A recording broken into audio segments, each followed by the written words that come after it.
everyone, and welcome to the Tom Baker Show. This show is powered by TrackTune, and you will be seeing more about TrackTune as we go through the show.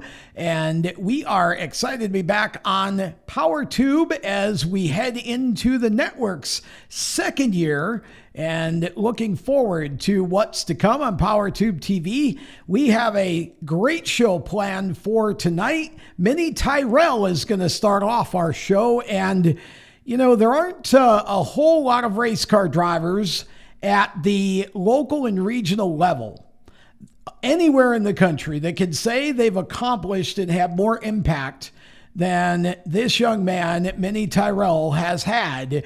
Mini, in his career, besides all of the on-track accomplishments that we'll get to, Mini has raised, I believe I can say now, over $500,000 through his foundation and just done some amazing things. He has got a heart the size of Texas, and that is why he's on this show tonight. Mini, welcome to the Tom Baker Show. It's great to have you on. Oh, thank you for having me, Tom. I appreciate it. It's always good catching up with you and talking to you. I know it's been a little while. Yeah, it has been a minute or two, and it's great to be able to sit down and talk again. Mini, of course, has spent the most of his last 2 or 3 years racing with the Cars Tour, and so we'll get to all that, but I want to go all the way back to the beginning. What got you interested in racing, and how old were you when that interest peaked? Yeah, so I started racing go-karts at 4 years old, and that was, my dad was a racer growing up, and he raced stock cars at, you know, the famous Old Dominion Speedway, which was in Manassas, Virginia. Yep, that was a mile from my house, and oh wow, I kind of grew up, you know, as a baby, going to the racetrack, watching my dad. He actually did race a late model stock car, and he did drive one for Sam Beatty actually, which is cool. I'll get into that in a little bit, but so yeah, my dad grew up racing.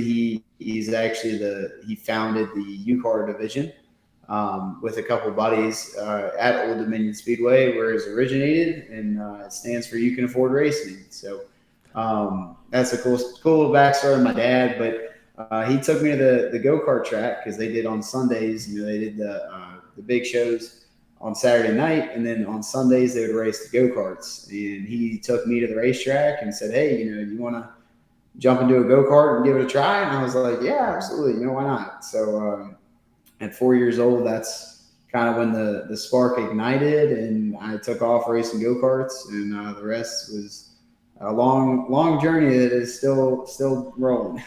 Well, when I look at the go-kart part of your career, I mean, it wasn't a hobby. You guys did some traveling. You picked up 38 wins across 4 states: Virginia, Pennsylvania, North Carolina, and Florida.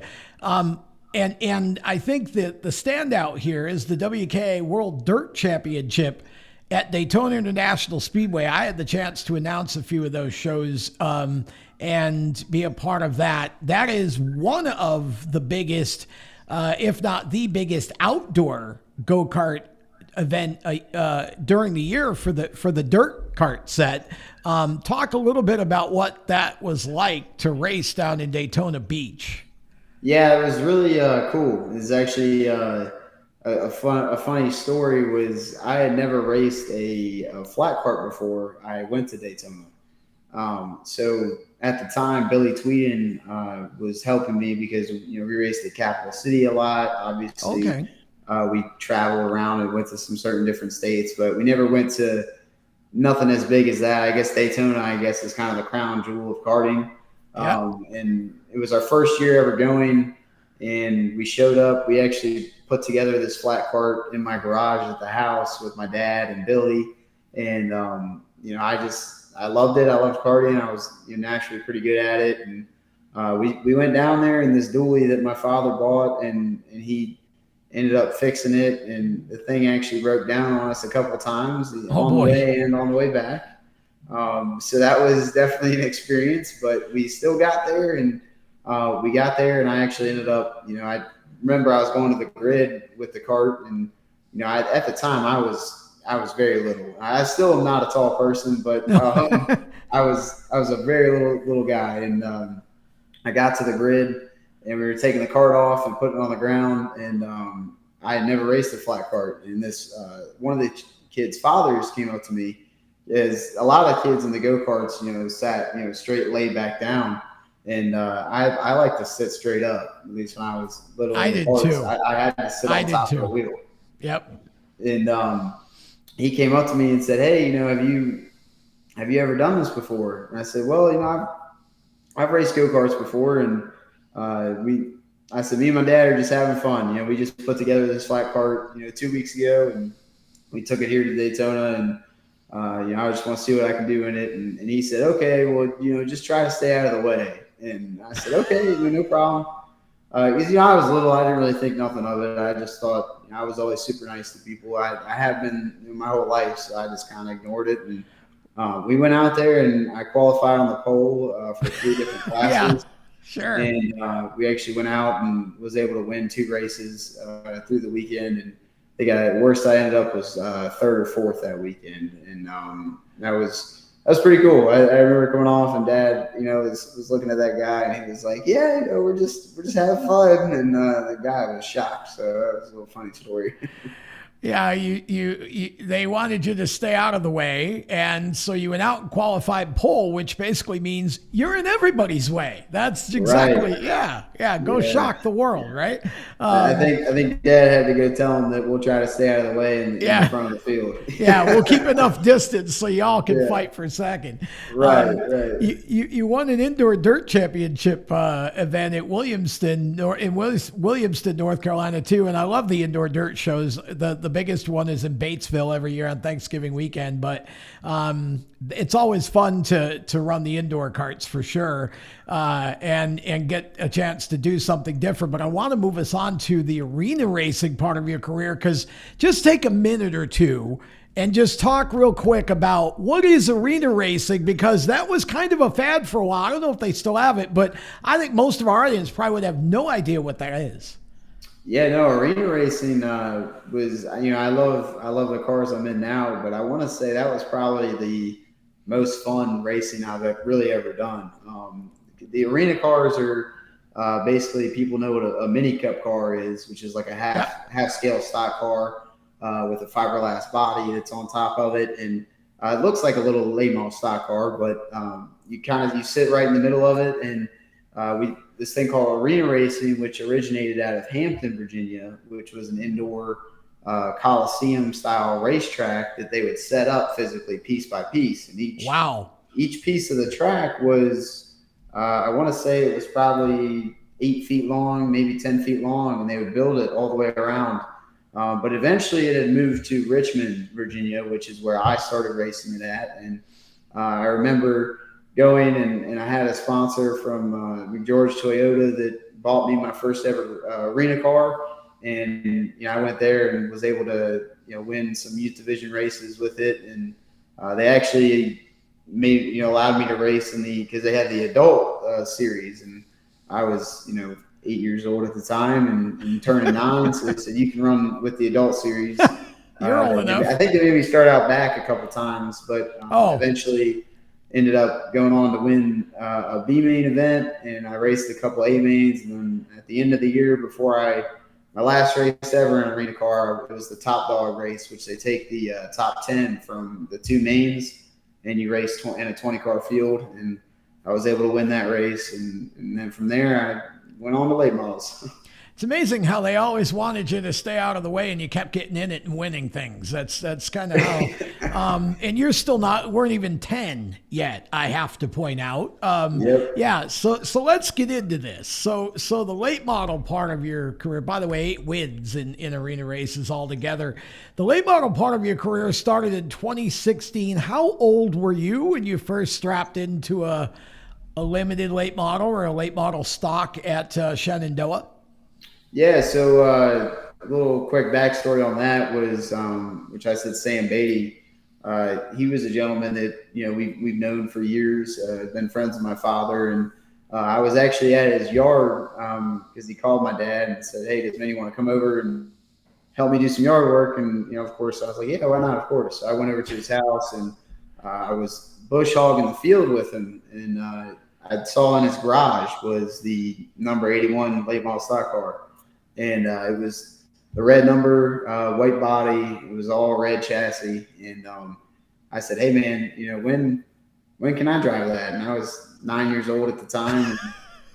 He said, "Well," he said, "I tell you what, you get a seat built, and we'll put you in there, and we'll take you to Shenandoah, because Shenandoah was one of the few racetracks that would actually allow me to race that, because it was not NASCAR sanctioned, and I was so young."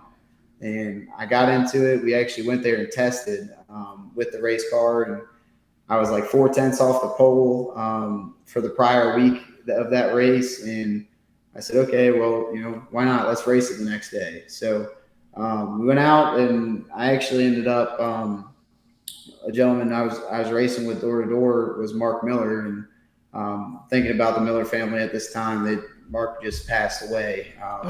It's very sad news, but I was actually racing with him door to door, and we ended up splitting a lap car, and that was my first ever wreck in a late model stock car, because the lap car wrecked me. But it is what it is. So that was my first ever race in late model. It was at Shenandoah, and showing up there was kind of funny with the car, because Jeff Vaughn was the owner of the racetrack, and I walked up to the sign-in gate, and they're like, "Hey, little fellow, what's going on? You ready to watch your dad race today?" And I was like, "No, I'm gonna race today." And they were like, "Are you racing a late model?" And I was like, "Yeah, I am." And they thought it was funny. They were like, "Oh, okay," and they signed me in, as like the driver. And but did they ask you to stay out of the way? Yeah, they didn't actually think that I was driving the car. Yeah. And so I got into the racetrack, and Jeff didn't pay much attention to it because he was always up in the tower. But he actually saw me get in the car for qualifying, and he came down and saw my father and Sam, and he said, "So that boy's really been driving the car all weekend. Like, that wasn't a joke." And we were like, "Yeah." They were like, "Yeah, he's been driving. He's been doing good. We're going to start him out back, and we'll make sure that he doesn't stays out of the way." Time. I'm sorry. Stays out of the way. There's a common theme here. Yeah. Stay out of the way. But so I actually went out there and qualified. I think I ended up qualifying maybe 10th out of I think it was like 15 cars. And I started in the back, because that was what I did at Shenandoah until I got some experience. Was just, no matter where I qualified, every weekend they would send me to the rear, and at least it was our choice. The track didn't do it. Sure. But we decided to go to the back, and that way I could just learn how to pass people and race people with respect. And eventually I started gaining, the racers' respect, and they didn't have a problem with anything. And they started allowing me to start where I qualified, and I was able to go on and win 2 races at 10 years old, and then win the championship back to back at 11 and 12 years old. That's insane. Absolutely insane. I just love the fact that, every time someone suggested you stayed out of the way, you just kept proving them, okay, that's fine. I'll stay out of the way until they throw the green, and then I'll just start passing people. I kept on giving my dad a fit about starting in the back, because he was always saying, "You're going to start in the back, you're going to pass everybody." And after like 3 races, I was like, "Dude, just let me start where I qualify. I think I can, win one of these things." And he was like, I think he ended up doing like 5 or 6 races like that. And finally he was like, "All right, we're pulling the leash off you, go for it." So that's what happened. Incredible. Won 2 races at 10. Incredible. Okay, we're going to talk more with Mini Tyrrell about his career in late models right after this. Attention track and series owners, elevate your fan experience with the TrackTune app. TrackTune works with your PA system. Fans and teams at the track can hear the announcers through their phones, ensuring everyone hears race calls, sponsor plugs, and more during race nights. It's simple to set up, affordable, and free for fans to download and enjoy. Visit tracktune.live for all the details. and join tracks nationwide on the app today. For race fans across the United States, GetInTheStands.com is the place to find racetracks where you live and where you're traveling. Just go to GetInTheStands.com and enter your location. You'll see the tracks within 100 miles of that point, either as a list or on a map. GetInTheStands.com is 100% free to use and mobile friendly. So whether you're on a computer, a tablet, or on your phone, there's no need to download an app. To find racetracks across the United States, open your web browser and head to GetInTheStands.com. GetInTheStands.com, your racetrack directory. Welcome back to the Tom Baker Show, the show powered by TrackTune. And of course, this segment is powered by Ultimate QM. If you are looking to get your son or daughter into motorsports, quarter midgets might just be a great way for you to do that. They have opportunities locally, regionally, and nationally, even a series that it's run in conjunction with NASCAR at some of the NASCAR facilities. And of course, Ultimate QM is a great way to choose the car and not only get a winning car, but also get the service for the car and all kinds of coaching and parts and all of that. It is a one-stop shop based here in Mooresville, North Carolina, owned by Andy Loden and his wife Stephanie, and of course son Nick has won 180 or so quarter midget events in his time and has coached many other drivers to win ever since he moved up to the late models. And so you get it all with Ultimate QM. You can see several of the winners from around the country who have most recently won racing Ultimate QM cars. Winners win with Ultimate QM. And we've got Mini Tyrrell back on the show with us, and we're talking about late models and how he picked up his first win at 10. And man, that is crazy to me, but it gets better. He won the limited late model Thanksgiving Classic at Southern National, one of the biggest races for that division in North Carolina all year. And Rookie of the Year, Shenandoah Speedway, and is, of course, at 10 years old, the youngest in the world to race and win a late model stock race. Talk a little bit about the Racing Virginia Athlete nomination that you were given by Richmond Raceway, Minnie, because I'm not too familiar with that, but it sounds like it must be a pretty cool opportunity. Yeah, no, for sure. I was selected by Richmond Raceway to be it was a group of younger kids that were in motorsports and kind of the face of Racing Virginia or Virginia as a whole. So they nominated me, which I was very thankful to be a part of that organization and what they did. So we actually got to bring the race car to Richmond Raceway and take it there and get in front of the microphone and talk a little bit, tell my story, along with all the other kind of teenagers and whatnot that got selected as a Racing Virginia athlete. It was very cool. That's amazing. And hot on the heels of that, and all of the things that you accomplished before you were 13, I mean, you were kind of way ahead of your class, so to speak, going into your transition to the Cars Tour, which is, at this point, I would say, the most competitive and most well-operated late model series in the country, in my opinion. And of course, you've seen the evolution from where it started with Jack McNelly, who is still involved, but now it's owned by 4 NASCAR legends. You got Justin Marks, who owns Trackhouse Racing, and then you've got Dale Earnhardt Jr., you've got Jeff Burton, and you've got Kevin Harvick. So much influence there and so much racing experience and so much elevation of the series now. Talk a little bit about what it was like to transition to the Cars Tour at 14 years old and what it's like to race now with all of that change and newness and even more competition. Yeah, no, for sure. When I got into the Cars Tour at 14 years old, obviously it was still one of the most competitive race series in America at that time. And it was kind of a rude awakening to myself as well, just of how competitive it was compared to racing at local tracks and whatnot. So there was some serious talents at the racetrack. And I've kind of grown up with the series and watched the evolution of it and how far it's come.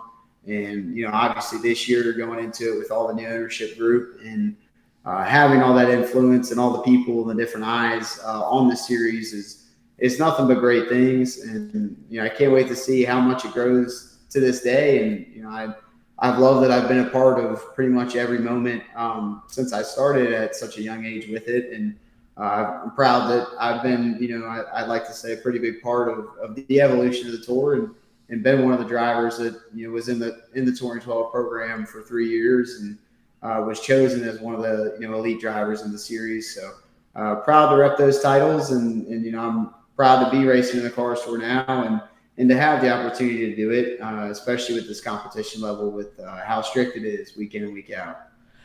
2 years ago, the Cars Tour was the subject of national motorsports attention, because you guys had a chance to go race at North Wilkesboro when North Wilkesboro was basically coming back. It was kind of the restart, reset. Dale Earnhardt Jr. and a slew of other folks all sort of combined to kind of bring North Wilkesboro back to life. And I was there that night.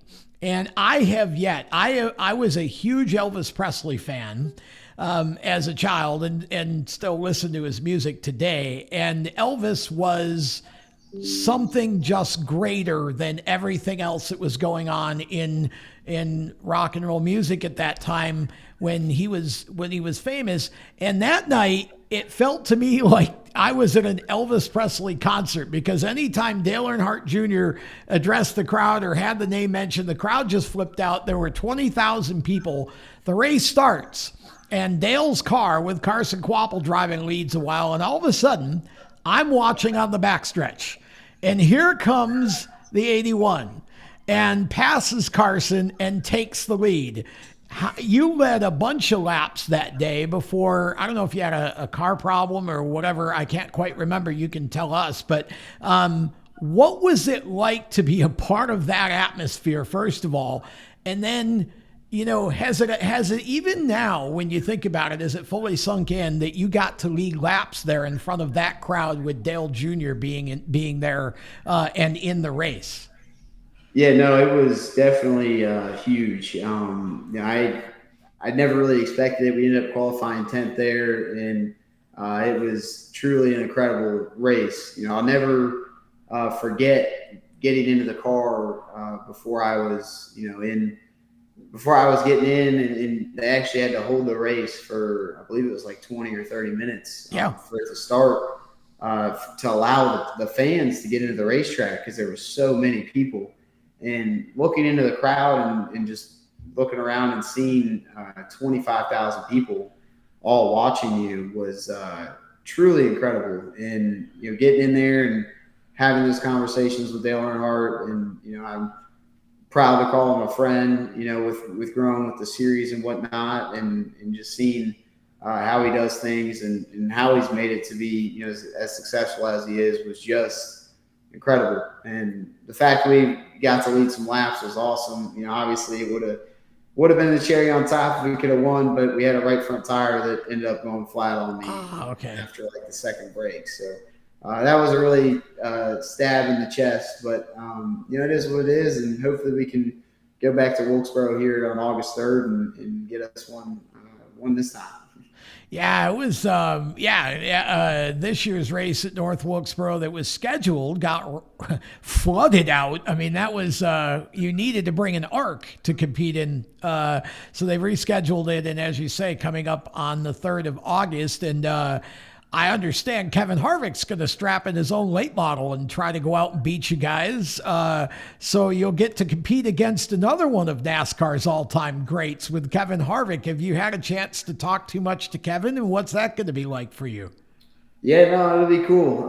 Kevin is also a very, very good person, and attended the Dominion Raceway event and got to talk with him about a lot of things. But I'm not too worried about it. I kind of look at everybody as the same when we're all on the racetrack, and everybody's 30 to 100 pounds in my eyes. And, I try to race everybody with respect and hope that I get that same respect back. And, but it certainly is very cool that I get to race with a person of that level, and who has been extremely successful in racing, and just being able to go out there and run some laps with them is truly a moment that won't ever leave, especially like racing, against Mr. Earnhardt. How's your season gone so far this year?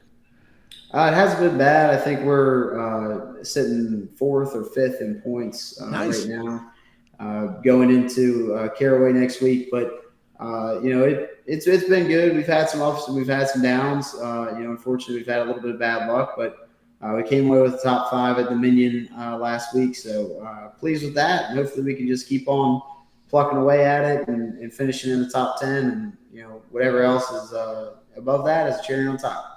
What do you think what do you think it's going to take for you to get from top 5 car to winning car on the Cars Tour?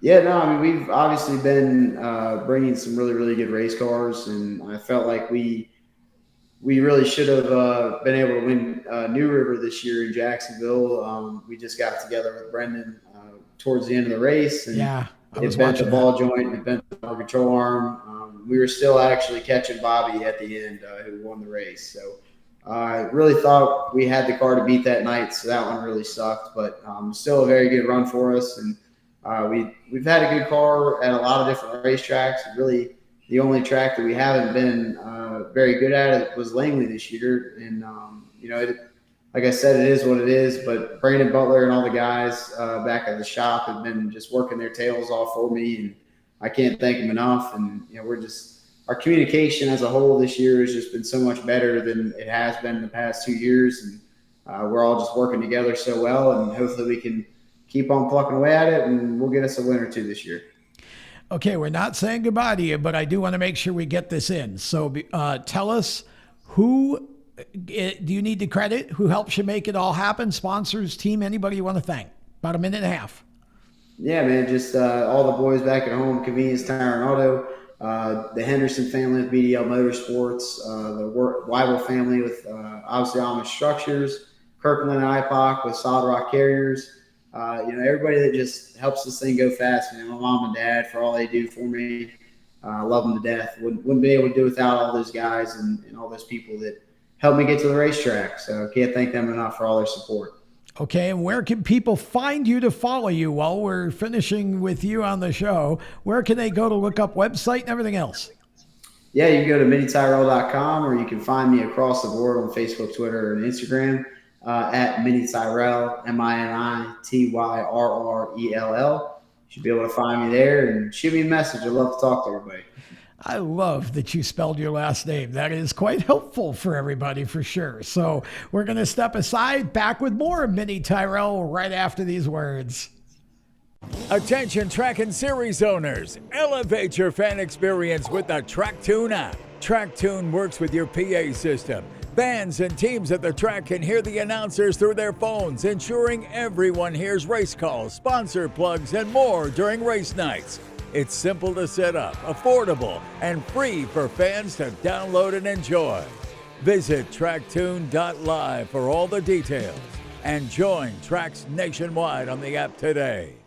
For race fans across the United States, GetInTheStands.com is the place to find racetracks where you live and where you're traveling. Just go to GetInTheStands.com and enter your location. You'll see the tracks within 100 miles of that point, either as a list or on a map. GetInTheStands.com is 100% free to use and mobile friendly. So whether you're on a computer, a tablet, or on your phone, there's no need to download an app. To find racetracks across the United States, open your web browser and head to GetInTheStands.com. GetInTheStands.com, your racetrack directory. Welcome back to the Tom Baker Show. The show is powered by TrackTune, and it's always great to be on PowerTube TV. We're into the final segment for tonight, or the third out of 4, actually. And we've got Mini Tyrrell still with us, our final segment with Mini. And the reason that we had Mini on the show, other than just to talk about how incredible his young racing career has really been and how much he's accomplished in such a short amount of time, is because at you were 10 or 11 years old back in 2010, I think? Well, yeah, I was actually 6. Oh, wow. Okay, Yeah. so at 6 years old, Minnie's friend Ella was diagnosed with a brain tumor, And from that, Mini decided he wanted to use his racing as a tool to help others. So Mini's mission, Burn Rubber to Help Another, was created as a fundraising program to raise awareness and donation for childhood cancers and other causes. Mini, at 6 years old, you find out that your little friend Ella has a brain tumor. And tell us then how it goes from you learning that to the mission and starting to actually fundraise for those causes. Yeah, so the Day family was very close to my family growing up, and I was actually over at their house, and I overheard Ryan, Ella's father, talking about how hard it was, and that he was struggling with certain things just due to constantly having to take care of Ella, and how much the cancer was actually taking a toll on their family. So I went home that night and sat down at the table with Dad and said, hey, how can we use my go-kart? Because at the time I was racing go-karts. I said, how can we use that as a tool to help kids and help others? So that's how Mini's mission was created. We came up with the name, Mini's mission, Burn Rubber to Help Another. And from there, my first kind of event that I did was Change for Change at my elementary school. I took all my go-karts to the school. I got up in an assembly and told everybody what I was doing, and that I was raising money. I said, bring all your loose change to school with you the next day, and we're going to do it all week, and put all your loose change in a bucket. We're going to donate it and try to help some kids out. So that was like the first thing that I did, and the rest is in history. We did kickball tournaments for the Jeff Gordon Children's Foundation. I partnered with Jeff Gordon and his foundation at the age of 8. Wow. He met me at Martinsville and got to meet him, and been doing a lot of work with him ever since. And we did bowling tournaments. I mean, the list just goes on. And that's kind of how Mini's mission was started. And it hasn't stopped, and it won't. You also had the chance to work with the Friends of Jacqueline Foundation at one point, Mini, and I absolutely adore what that foundation has accomplished. Talk a little bit about that. Yeah, so I got linked up with the Friends of Jacqueline Foundation through racing, and everybody at that foundation, Jacqueline, the Murphy family, are phenomenal people. And we got linked up with them. I got to go to a lot of the different things that they did, and they take families and partner them with collegiate sports teams. And I was kind of one of the first people to get them into racing. And I was able to adopt a little boy named Ethan Dixon, who I'm still very close with to this day. And he was able to come to the racetrack and see things. We did a whole ceremony for him. He loves fire trucks and firemen and police officers. I was able to take him through my town's local police and fire force, and got to actually escort him in the race car through my hometown to the bowling alley to that's awesome. race go-karts with him. So super, super awesome organization there. Love the Murphy family to death, and I'd like to get together with them here soon and do some more incredible things. That is amazing. Okay, so you've done a number of fundraising events over the years, and you just have such an incredible, not only just an amazing sort of speaking and vocabulary ability, but you seem so at ease with interacting with people and just doing these sorts of things. You've just got the passion for it.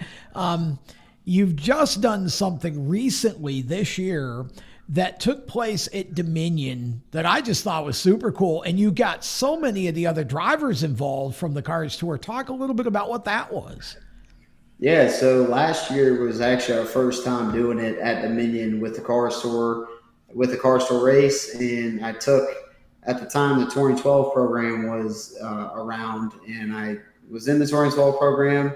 So I decided to incorporate that, and I said, I want to have 12 families come to the racetrack and join us, and we're going to give them kind of like a whole expense-free weekend, and give them, a weekend, a day in the life of a Car Store driver.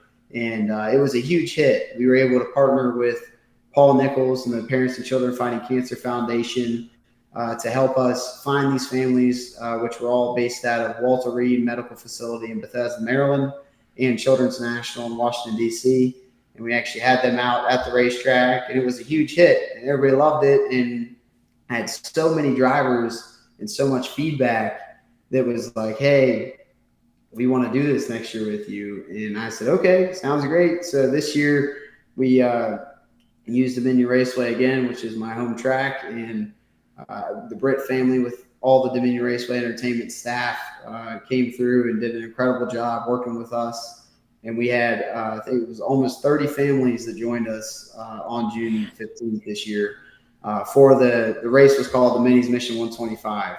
And I got all the drivers involved and said, hey, you're gonna come to dinner on Friday night and meet everybody, meet all the families. And it was a huge success. The Harvick family joined us, which was very wow. for them and their whole team. And it was just turned out huge. And I loved every minute of it. And then Saturday was a major success as well. We took them into the pits, gave them pit tours, gave them gifts. We spoiled the heck out of them. And that was our goal. So it was truly incredible. Then they got to see some amazing racing on top of it all. Mm-hmm. Yeah, no, definitely it was a good race. We were chopping it up the whole time, but nobody could catch that 03 car that was flying up. Yeah, well, yeah, old Butterbean is definitely having himself a year for sure, and glad to see him getting a couple of chances up in the NASCAR National Series ranks too. I know I think he's gonna run Nashville coming up here in the truck as well, so that's pretty awesome. But just incredible the work that you've done. You're one of the most humble young men I've ever met, and it just feels like as much at home as you are behind the wheel of a race car, you're just as much at home doing the fundraising stuff. Is there anything that's coming up that you'd like to talk about? I know your last event just ended. Are there any other plans for anything else here in 24? Yeah, I mean, we're trying to get some things rolling to see if we can do anything else this year, but definitely was, I give all the props to people that set these things up and do these events, because it takes so much, between my family's business that I work in full time and trying to coordinate that race and set everything up and then be a race car driver at the same time. It's a very, very hard process and a big experience, but no, I'd love to do it again. I think we were talking about, and with other drivers, about maybe trying some different racetracks and things like that to do it at. But, there's nothing that suits it better than Dominion Raceway, man. I just got to give them a huge shout out. The facility is amazing. Oh, it is. Great family, all the staff. I mean, everybody is just top notch there and are just such professionals. So, but no, I mean, we might have something planned. I'd like to set up maybe another kickball tournament, but we usually do those in September for Childhood Cancer Awareness Month. That sounds good. Sounds like a great opportunity, and I think kickball's universal. I think even us old people enjoy going out and kicking the ball around a little bit. We just can't run as fast as we used to. That's all right. You just kick it hard enough and far enough. That's right. Yeah. That's exactly right. Okay, so now that we've talked a little bit about the charity work that you do, I want to go back here for a minute, because I think a lot of people would like to understand, okay, you're racing a full-size late model at 10 and then even all the way to the Cars Tour at 14 years old. Mentally, what's it like, and what did you have to sort of go through and deal with as a 10-year-old late model stock competitor? Because I've got to believe there were some drivers at the track that, if only for the right reasons, safety, things like that, probably weren't too thrilled about having a 10-year-old out there. But then they became even less thrilled when you actually started beating them. What was that whole kind of period like? I mean, now you've kind of caught up to it all, but those early years mentally for you. Yeah, no, it definitely was. I don't know. I think I was pretty, young and didn't really have any effect on, what was going on around me or what people were saying about me, because, I was just a young kid that loved racing. I still am, and that loved doing it. And I wasn't going to let other people, dictate what I was going to do and what I was doing, because I was just having fun. I mean, those were the best years, because it was nothing but fun. I showed up. I liked to have a good time, and we won. So that was cool. So we got a lot. But, there was definitely a lot of different people that were giving, my parents a lot of negative feedback with, putting me in the race car at such a young age. Yeah. And that it's, could be endangering and whatnot. Of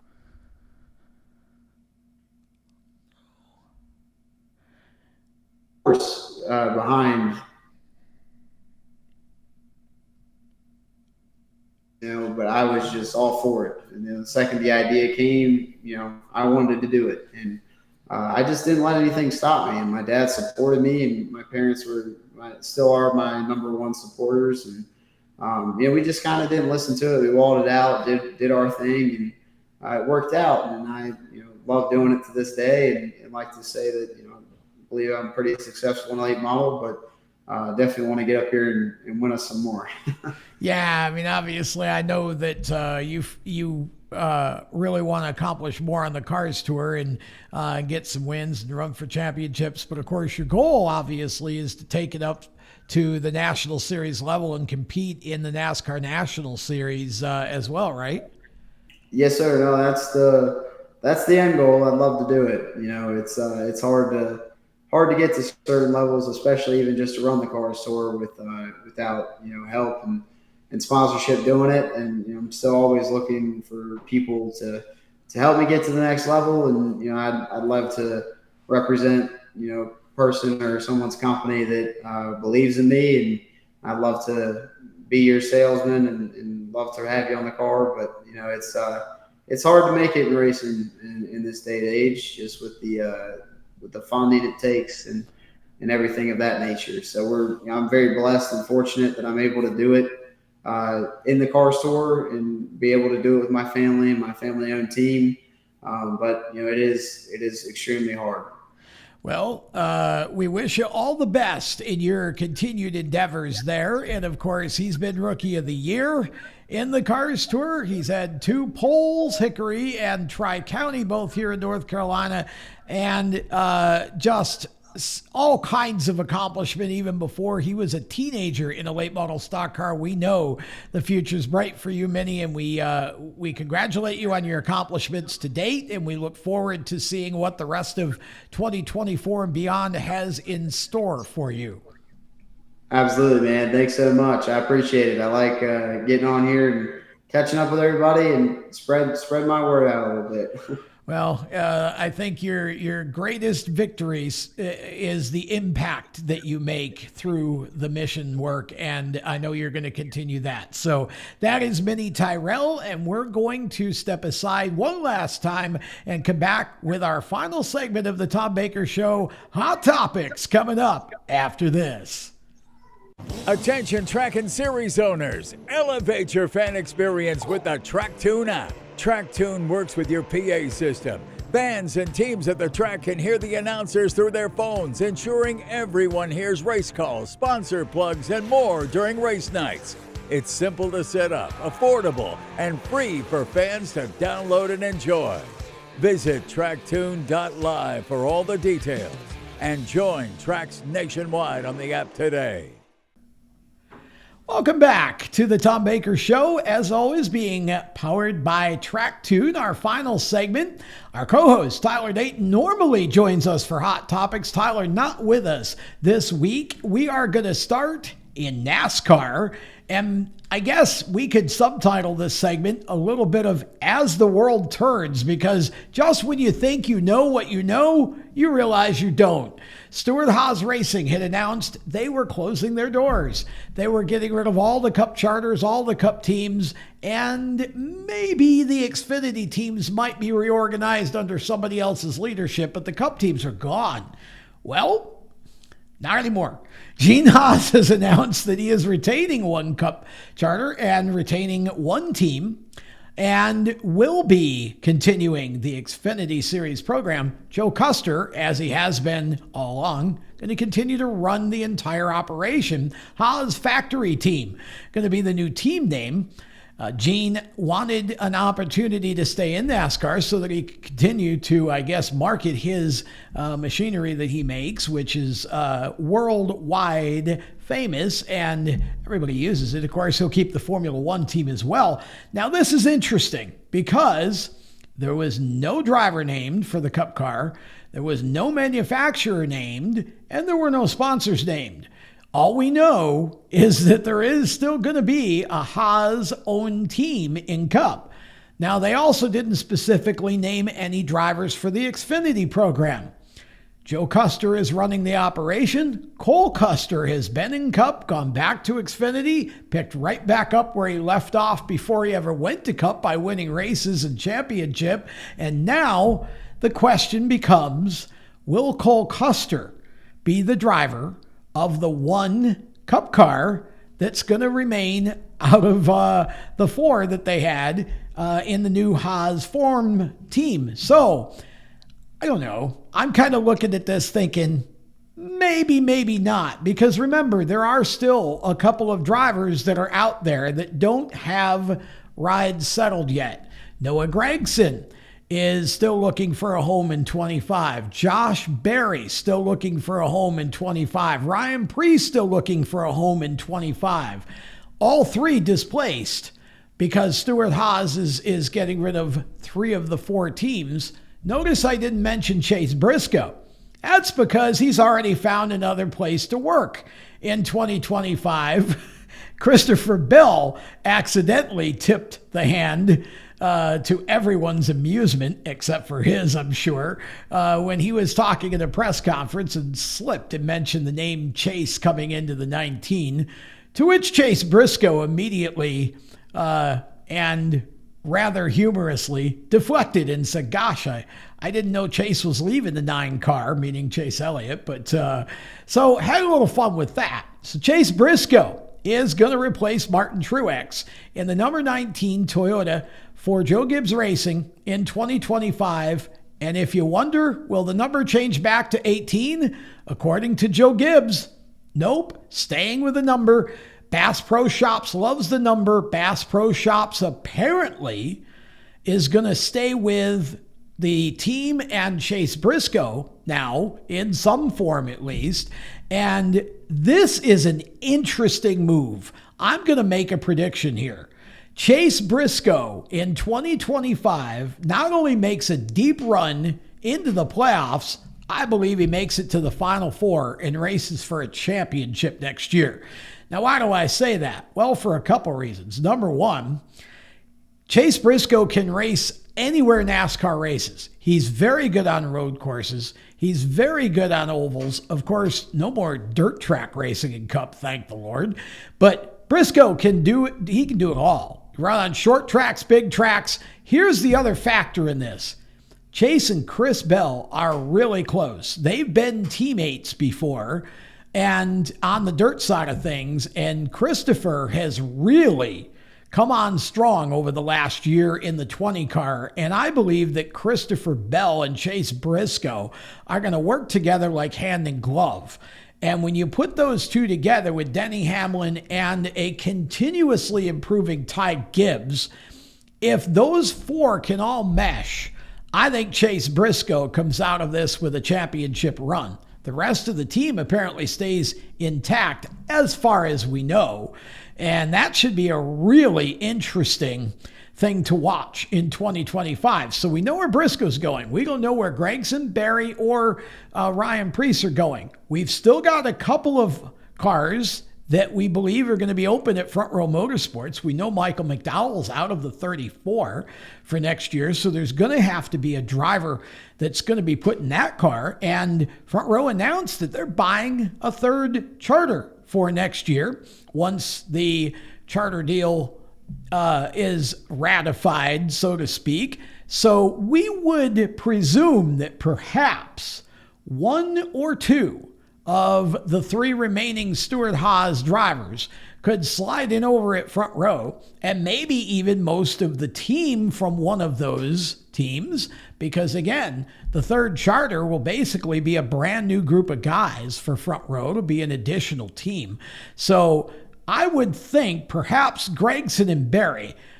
The rumor has been Gragson to RCR. I'm not buying that. I just can't see Richard Childress investing in a 3rd charter and adding a 3rd team at a time when the performance of both of his current teams is so far down. I mean, that doesn't make any sense to me. I'll believe that when I see it.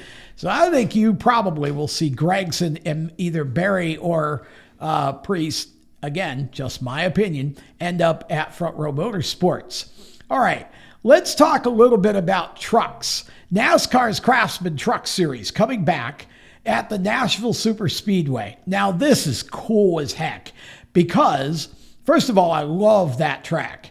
Anything that races there puts on great shows. Clint Boyer coming back out of retirement to compete for Spire Motorsports in the truck race at Nashville. Now, before you sort of sleep on this, please don't. Because number one, we know the Spire trucks can win in the truck series. And we know that Clint Boyer is going to be just chomping at the bit to get back behind the wheel. I'm expecting a top 10 at minimum out of this combination. And I'm also expecting that somehow, some way, Clint Boyer and Kevin Harvick are going to produce some of the funniest content of 2024 out of this too. Remember, Boyer was kind of the in-race reporter or the sort of PR person for Kevin Harvick when he was at North Wilkesboro in the 5-car, kind of just subbing for Kyle Larson while he was doing the IndyCar thing. I got a feeling it'll be reversed, and I wouldn't be surprised at all if Clint Boyer ended up on Kevin Harvick's podcast before that was all said and done. Here's another cool thing that's happening at Nashville. Brendan Butterbean Queen is going to be back in the Craftsman Truck Series lineup for Tricon Garage. Now, Butterbean is, of course, known here on the East Coast for his prowess in the Cars Tour Series, where you heard Mini Tyrrell talk earlier in the show about how he won the race at Dominion, and he and Mini battling for a win earlier in the year that ended up with both of them in a crash. Butterbean, everybody loves Butterbean, and I gotta love Dale Jr. for starting this whole sort of trend. I think he opened the minds of some of the owners in the trucks and in the Xfinity Series. Of course, you know, Dale with his own Xfinity team, Carson Kvapil getting an opportunity, late model standout Bubba Pollard getting an opportunity, and hopefully that won't be the last we see of Bubba. But Butterbean Queen in the lineup for Tricon Garage, and I'm looking for definitely a top 10 out of that, if not better. But here's what I want to talk about as my final thought for the truck series. Christian Eckes goes into Nashville with a 31-point lead over Corey Heim. Now, if you just watch the races, you would probably be surprised by that. Corey has one more win than Christian Eckes does, but Christian Eckes has more top 10s. He's just been more consistent. And Christian is one of those drivers. He's always there at the end. I wouldn't be surprised at all, as long as Lady Luck holds out for him, see him make a deep, deep run in the playoffs and possibly win the championship this year. And I would be happy for him if he did. I also think Corey Heim is going to be in a Cup car next year. It's a question of who it would be with. Okay, let's talk about NHRA for a moment, because we need to stop and really just send some thoughts and prayers out to John Force. John, 17-time NHRA champion, icon of the sport. It's true north on the compass, if you will. John Force, serious crash in Virginia last week, and as of the time we recorded this show, still hospitalized. We don't know the full extent of his injuries, but John's in his 70s, and when you think about the fact that he was kind of toying with, or seemed to be wrestling with, the idea that maybe this would be his last year of competition, it makes what happened in Virginia just particularly sad. Our thoughts and prayers go out to John Force for a full and speedy recovery here. We pray for John and his family. They'll be back in action as a team, but John, it appears, may be out for a while. And I want to just toss in here a bit of a press conference that John had at Charlotte, where he kind of called me out at the end of it here. And let's take a look. But now we got a race tomorrow, and that's a whole new baby. So we'll see what happens. But I'm having fun with my teams and my sponsors. And Anyway, having fun in this room. Any other questions? I make him laugh, but he laughs at anything. I'm an easy mark. Yeah. Perhaps the most iconic thing that's happened to me in my career is John Force calling me out at the end of a press conference for laughing at everything he says. How could you not? Finally, quickly, feel-good story of the week. Short track, Oswego Speedway, home of the super modified 68-year-old Joe Gozick, wins a heat race on Saturday night, oldest driver in track history to do so. And Gozick, who has been racing since 1980 and does have a start in the Indy 500 in 1996, went on to finish ninth in the feature. Good run for Double O Joe. Now, on the same night that Gozick at 68 wins a heat, now you got Talon Hawksby at 17, third generation racer. His father, Joe, started racing in 1977 at Oswego, ran for 20 years, turned the car over to his son, Joe Jr., who raced for a handful of years, and neither Joe nor Joey were ever able to crack victory lane at Oswego. Well, guess what? Now Talon finally has. Joey has multiple wins and championships as a car owner, car builder, and now Talon becomes the first Hawksby as a racer to put it in victory lane. Racing truly is a generational family sport. Congratulations to Joe Gozick and to Talon Hawksby on their accomplishments at the Oswego Speedway. And that is going to wrap it up for this week's Tom Baker Show. For more exclusive content, join us at steeringwheelnation.com and on our 24/7 streaming page right on the WatchPowerTubeTV.com website. Visit Tracktune.live to check out how you can sign your track or series up to hear all the PA action through their phone or device. And check out Ultimate QM for all the info on how to get your young ones started in quarter midget racing. Winners win with Ultimate QM. Follow us on Facebook, Instagram, and Twitter at The Wheel Nation, Steering Wheel Nation on LinkedIn. Until next time, I'm Tom Baker. Thanks for watching.